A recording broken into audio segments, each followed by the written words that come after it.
Hi, Julie. Hi, Zibby.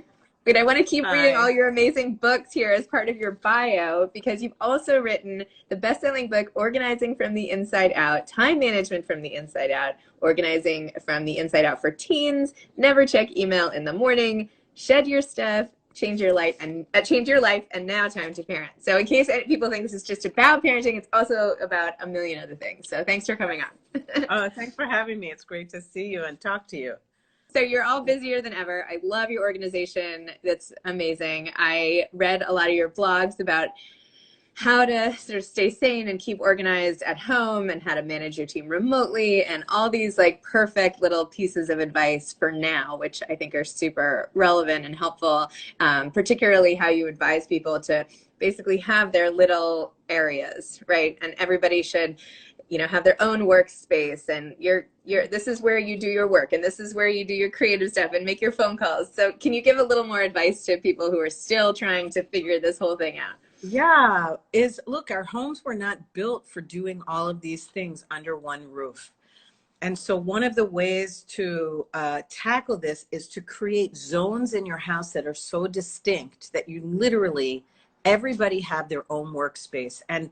And that also includes the auditory, right? Because if two people are working from home and somebody's doing Instagram lives really loud, or their spouse, are they going to have to walk behind you to get like food? So you have to really figure out strategically what's your work zone, what's your spouse's work zone. If you have people who are not working, some people with elderly parents, what's their little spot, where the kids going to school and where the kids playing. It should not be the same place, because if you think kindergarten classroom. I've been organizing everything based on a kindergarten model for 30 years. There's activity zones, and you go to the zone and everything you need to do is in that zone. And when you're done that activity, you get up and you go, oh, I'm finished the building blocks. I want to go and do arts and crafts. And you go and you do arts and crafts, and everything's at its point of use. It's stored at its point of use. And those subdivisions in your space make it easy to find things, easy to put things away, and easy to be fully present in each thing you're doing. And one other thing I want to say, Zibby, which has come up a lot, is look, our homes weren't necessarily built for this. You might have to have dual duty dining room, which it's workspace by day, dinner by night, right? Mm-hmm. So that's fine. Use organizing containers to like do a flip switch, like in the 1920s, like what? The coppers are coming. Let's turn it into a family home again. And the other thing is you must have a couple places that are 100% pure decompression. No work, no cell phones, no laptops.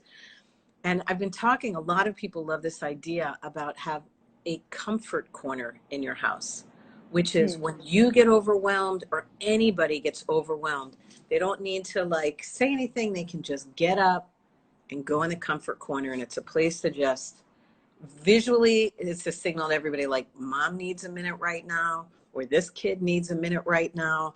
And it's a lot. Everybody's dealing with a lot. So to have a visual little spot that's called the comfort corner can really take some of the tension out of the room, because those things happen when we're all doing everything.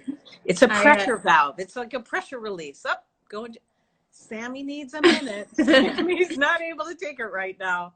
And then Sammy can like restore.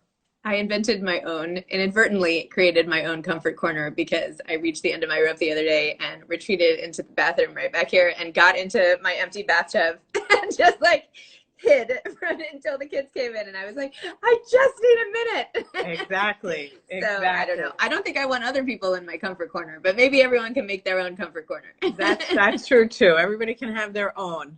Everybody. Julie, I told you this on our podcast. One of the things that has helped me so much from your time management and your way of thinking about the world and prioritizing is I never say it right, but min, max, mod. Like, what's the most you can do in this thing? What's the least you can do? And what's the medium amount you can get done? And so I feel like, especially now, that way of categorizing the level of effort that I'm putting into things. Like Yeah. your example in the book was sort of like, how do you plan a birthday party? Do you go all out and customize napkins, or do you, get off the shelf everything or whatever? But I feel like for now, it's so important to think things, what's the most I could do?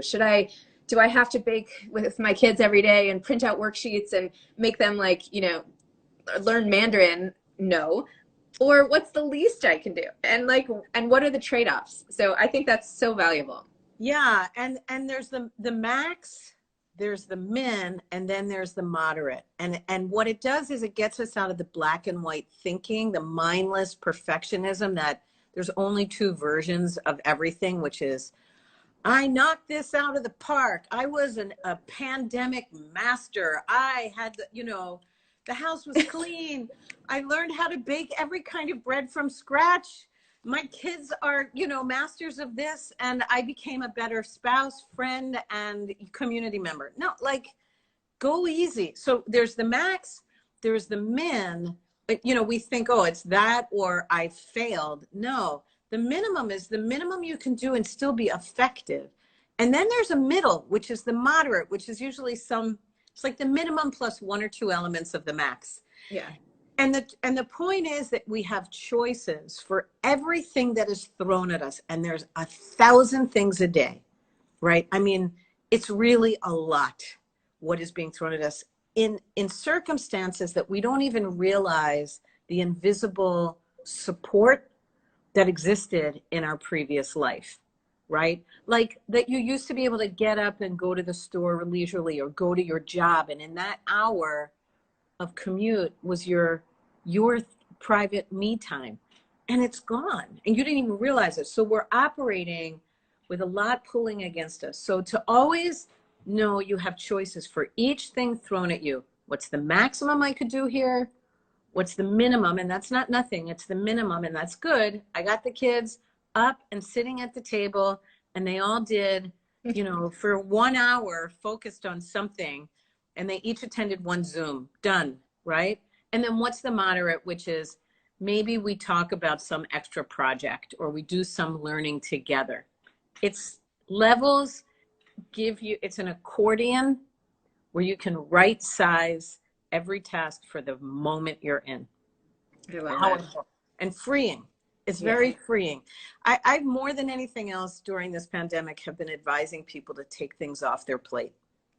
Yeah. Well, it was so nice to see you again, and I'm sorry you were alone for so long, but I'm hoping that the world is slowly going back. So yeah, he's back, and now he's cooking for me, and it's yeah. really great. Yeah.